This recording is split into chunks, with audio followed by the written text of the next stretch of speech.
Our MC wanted to reach the peak of martial arts, but he already knew that it was a position he could never achieve, no matter how much he tried. However, he was desperate to achieve his goal, and because of this, he decided to follow a legend that was passed down through generations. Apparently, there was a golden fruit located within a sanctuary that was guarded by a dragon. This is a fruit that is said to grant immortality, and after a hard, long-fought battle against the dragon, our MC reached the golden fruit. He was surprised to see that the fruit actually existed, and he sat on the dragon's corpse like a real conqueror before making a move to eat the fruit. He is confident that by eating the fruit, he will be able to reach the peak of martial arts. Our MC's name was Gilfus Eldrigan, and he was hailed as the strongest in the world. Decades later, Gilfus has gotten old, and he is on his deathbed. He is surrounded by his family members, and sitting beside him is his eldest son, Gilliam. Gilfus notices that his son looks sad, and he urges him to be good, saying his time has come. Gilliam is sad that he is about to lose his father just the same way he lost his mother. As he is about to pass away, Gilfus thinks about the immortality fruit and realizes that it was just a bunch of nonsense. However, he takes solace in the fact that he was blessed with a wife and children. He tells his children that he lived a good life and he has no regrets. Although deep down, this was a freaking lie. Gilfus basically has regrets that he didn't have more time to reach the peak of martial arts. Moments later, he passes away, and suddenly, he opens his eyes again. He is shocked and wonders why everything looks different. He senses that his body is light, and when he looks around, he realizes that he has baby hands. This is when it dawns on him that he is a baby, and he is in a baby's cot. He couldn't believe his eyes, but he tried to calm himself since he was a 10-star in his past life. Gilfus concludes that his position is nowhere near normal, and he starts wondering who could have done such to him. Suddenly it dawns on him that the said immortality fruit that he ate wasn't actually an immortality fruit. The fruit's power was reincarnation, not immortality, just like he previously suspected. This makes him smile as he considers it a better luck to have. With this, he believes that he can finally reach the peak of martial arts. He notices that there are other babies around him, and since he is in a separate building, he figures out that he must have been reborn into the Eldragon family. However, he starts to wonder why there are so many babies in the room. Just then, maids enter the room with feeding bottles. They reach into one of the cots and grab a baby goblin to feed it. Gilfus is shocked to see a goblin in the room, and he wonders what the maids are planning to do. After feeding the goblin with a red substance, the goblin explodes, spilling blood on Gilfus's face. He is shocked to see this, and fear crawls through his body as he tries to figure out what is inside the bottle. The maids then decide to dilute it a bit and continue giving it to the kids. Gilfus is soon grabbed by a maid while he is still trying to figure out what it is that they fed the goblin that caused it to explode. He can clearly see that the content of the bottle is not milk, but it seems to be overflowing with magic. He cannot believe that the maids are feeding babies with something so dangerous. The maid pushes the bottle into his mouth, and when he gets a taste of the bottle's content, Gilfus finally realizes that it is ancient dragon's blood. He cannot believe how insane they are for making babies drink dragon's blood.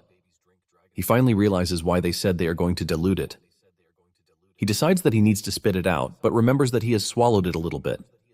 However, he concludes that a little amount will not kill him. He notices that the other babies are also spitting out the substance and decides that this is the best thing for him to do before he explodes. Just then, it dawns on him that he might be making a mistake by spitting it out. He realizes that if he absorbs all the magic power, he might end up surpassing his past self and finally reach the peak of martial arts. He doesn't have a clue what is going on, but he decides to use the situation to the best of his ability. He drinks everything in the bottle with a face determined to show everyone why they shouldn't mess with him. Even the maid is shocked to see that Gilfus is happily consuming the dragon's blood that is being fed to him. The maid is also glad that things are working in their favor. After he is done drinking the entire bottle, he is placed back in his cot, and he realizes that the other babies also survived the ordeal. Just like a regular baby, he starts feeling sleepy from enjoying a good meal. 7 years later, Gilfus is seen practicing his strength skills by placing a boulder on his feet while doing a one-handed push-up. He reaches 1,000 push-ups before pushing the stone away into the distance. He stares at his bulked body, and he admits that he loves it. Apparently, Gilfus is now named Zeke Eldrigan. Zeke attributes all the strength he has to the quality of the dragon blood that he consumed. The dragon's blood seemed to hold a vast amount of power, and even the babies who ingested just a little gained bodies, which are far stronger than those of regular humans. Thanks to the divine dragon's true source power that he had already absorbed in his past life, Zeke was able to take in every drop of the ancient dragon's unique power. Zeke was able to go through a transformation that left him himself shocked. However, Zeke notices that he is still a one-star warrior, leaving him disappointed since he is supposed to be at least 4 stars. Basically, a star is one's true source of power, which is compressed to its very limit. One envisions their body as a universe and lets the stars move within. It turns out that the difficulty increases with each star because the more stars, the greater the strength. And Zeke, in his past life, managed to reach the rank of 10 stars, which made him the only person in the world to ever do so. It has now been 7 years since Zeke was born as the son of the current head of the Eldragon family, but he is an illegitimate child. His mother had already died, and his father never once showed his face. Zeke cannot believe that he has a piece of trash as his father. Apparently, he reincarnated a millennium later, where the world has become a place for the weak to die at the hands of the strong. There is also a strange ritual known as the Dragon's Trial. Only babies who survive drinking the blood are supposed to be trained as Eldragon warriors, but Zeke has not received a single training from anybody. He tries asking the maid some questions, but the maid simply answers that she is not at liberty to say it. Zeke vents out to the maid, reminding her that those who pass the trial are supposed to get combat training, but he is surrounded by only maids and not a single instructor in sight. The maid acts like a doll as she asks Zeke if there is anything he requires, but he says no. Actually, Zeke can handle himself since he is currently focused on building his body more than getting combat training. Zeke then asks the maid if she can give him information about the other children in the main family, but the maid gives him the same reply, which is that she is not at liberty to say. Zeke tries to twist his way around to get an answer, but the maid maintains her answer. Zeke is pissed as he wonders if this is the only thing the maid can say. Zeke then asks the maid if he is at the house to be mistreated, but the maid debunks this, saying they have been ordered to tend to his personal needs.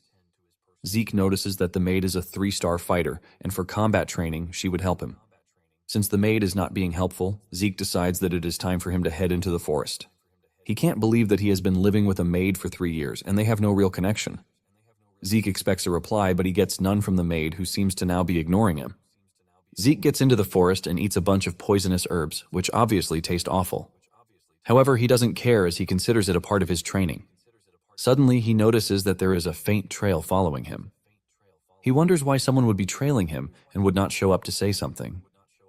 He ignores whoever it might be and focuses on what is coming in front of him.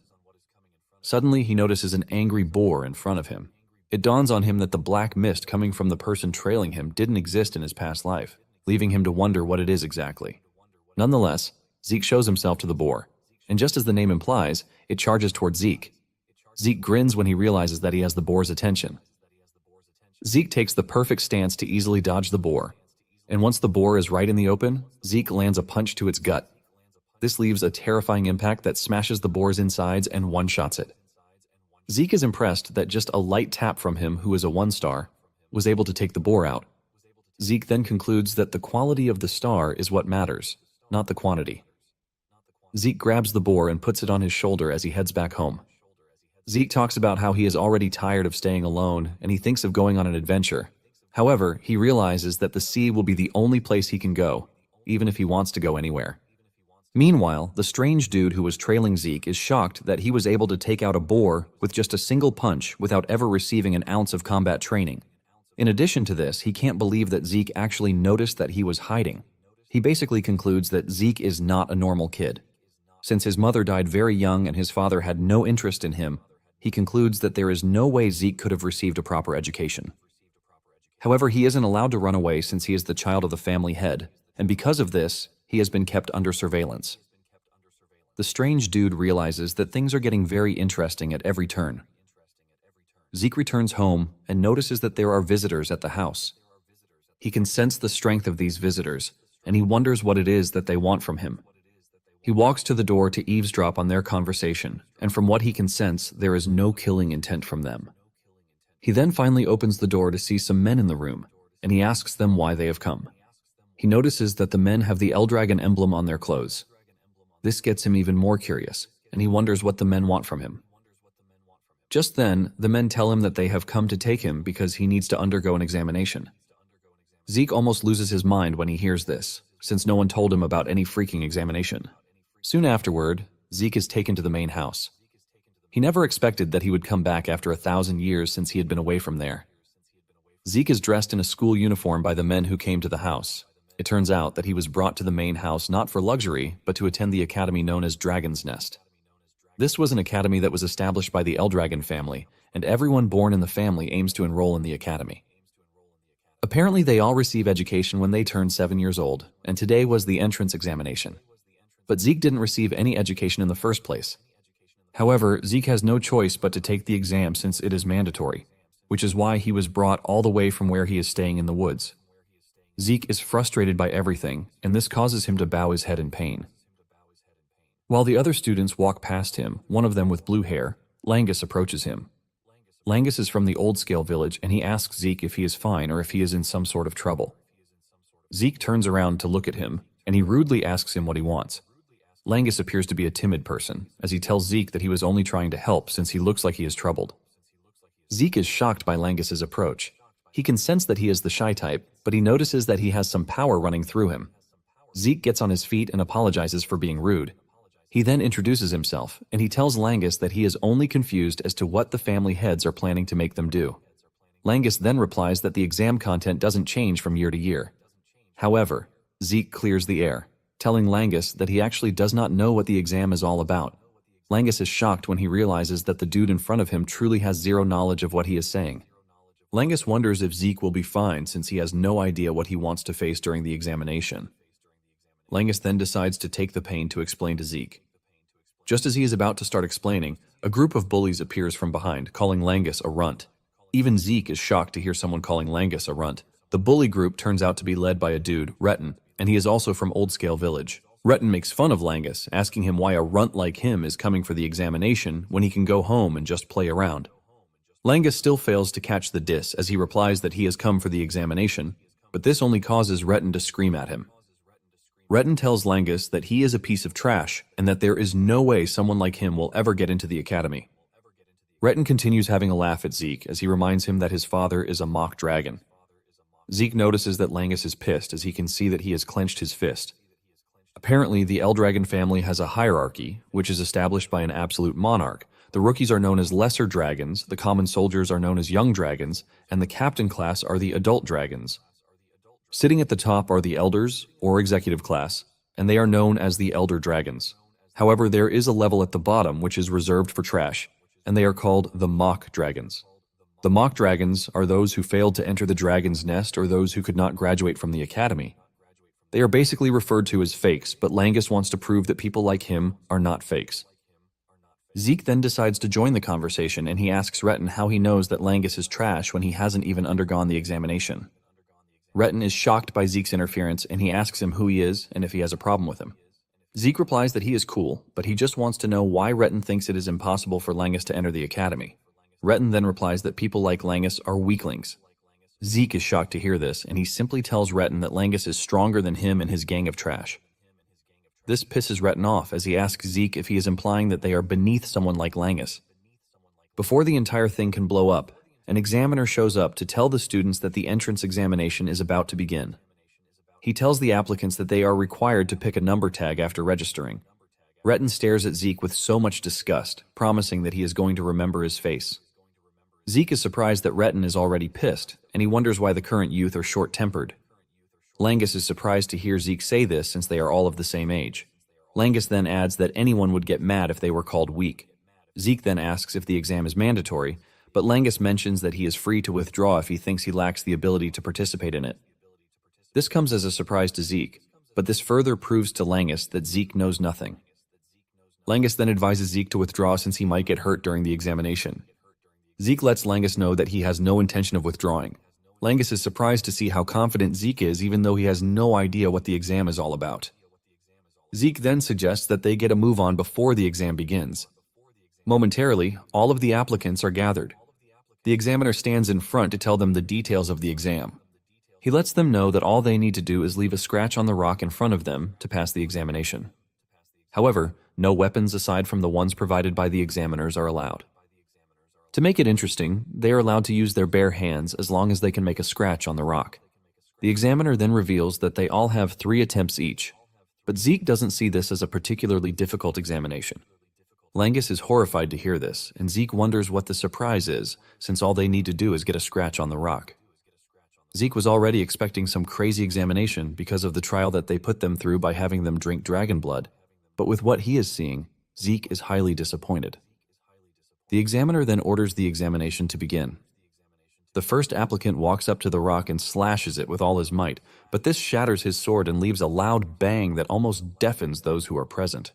Even with all the strength that he put into it, he was unable to leave a scratch on the rock. The boy crashes to the ground in pain, and the examiners ask him if he is willing to use his remaining 2 attempts, but he is in so much pain that he can't. They declare this a forfeiture, and he is taken away. Zeke then notices that Langus is acting all weird, and he wonders why this is, since the exam appears to be easy. Zeke then asks Langus about the rock.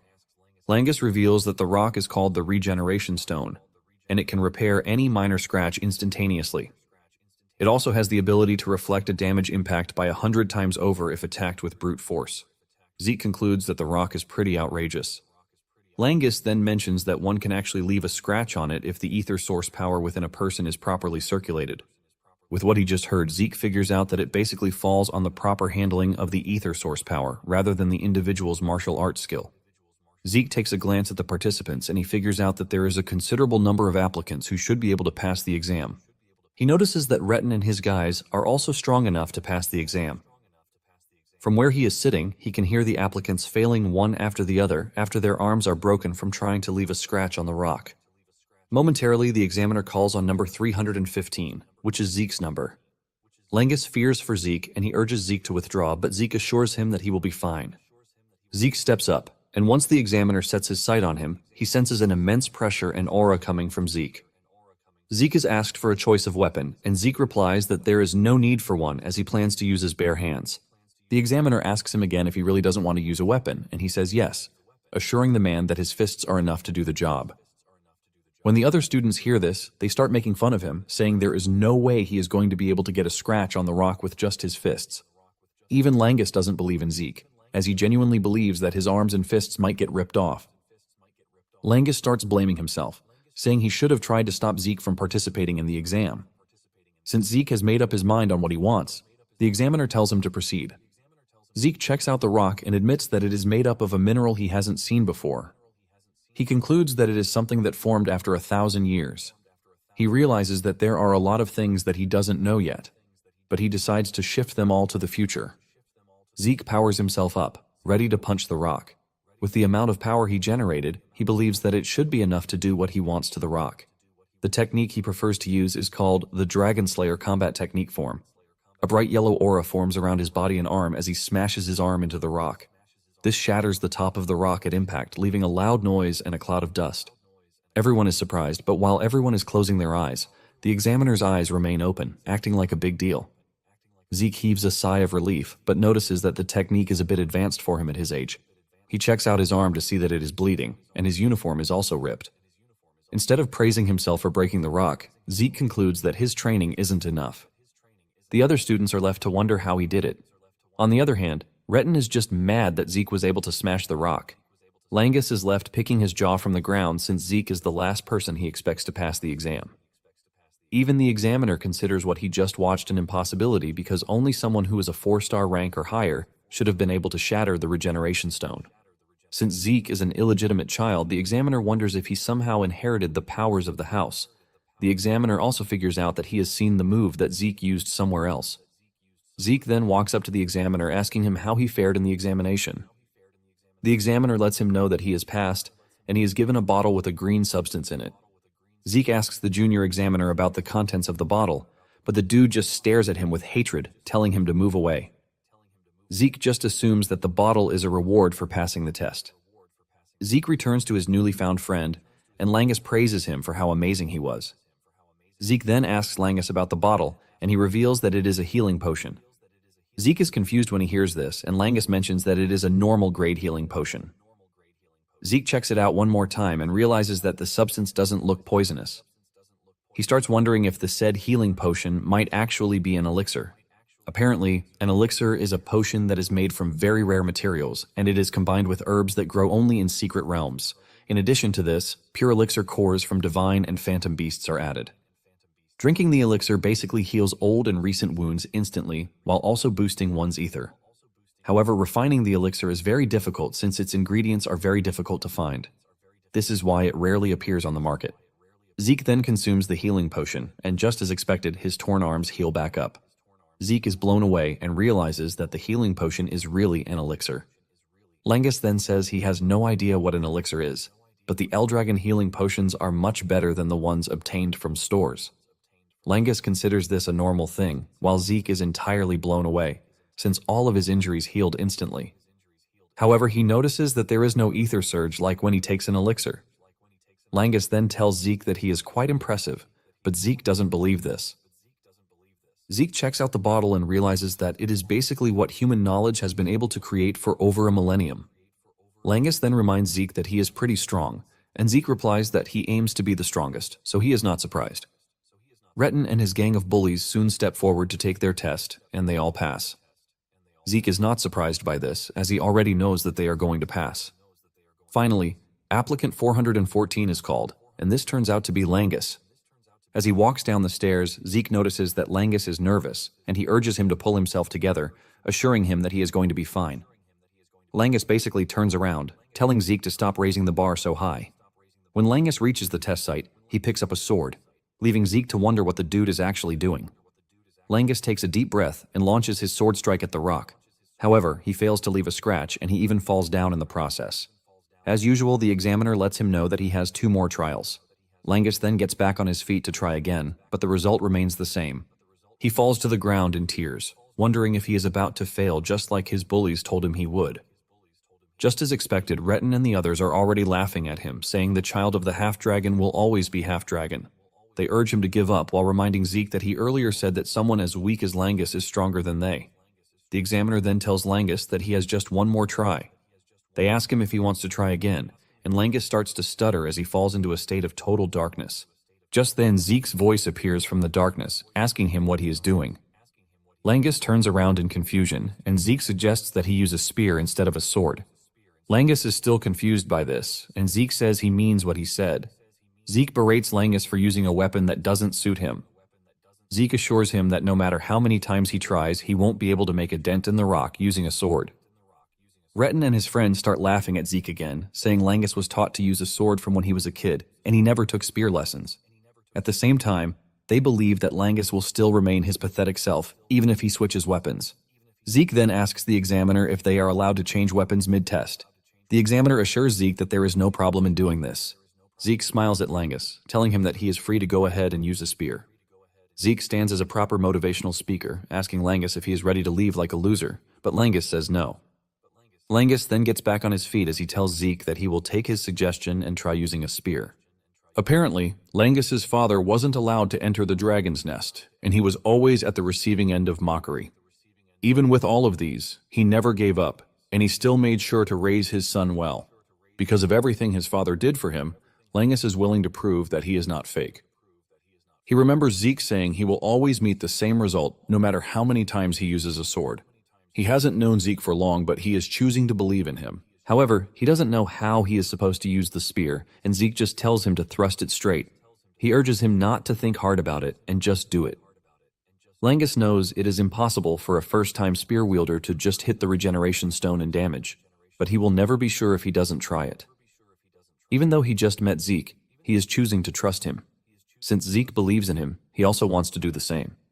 Langus takes his stance, and he notices that the ether source energy flowing through his body is actually different from when he was holding a sword. Langus rushes toward the stone and hits it, leaving a massive shockwave. Retin and his gang of bullies start laughing, saying there was no difference, even though Langus changed weapons. However, on a closer look, they realize that Langus was able to do it. They are shocked when they see this, and even the examiner cannot believe that Langus actually pierced the stone with the spear. Zeke is proud of Langus, and he claps for him. Langus cannot believe his eyes when the examiner records in his book that he has passed the test. Langus is forced to ask again to confirm, but Zeke hugs him from behind, assuring him that he actually did it. With tears in his eyes and happiness, he hugs Zeke. Retin and his boys don't want to believe that Langus actually passed the test, and they all believe that it is a stroke of luck. The examiner then screams at the top of his voice, telling the applicants that the exam is over and what is next is the entrance ceremony. When Zeke hears this, he is surprised. He can't believe that scratching the rock is the only test that they are going to require of them. Langus then tells Zeke that there might actually be another exam after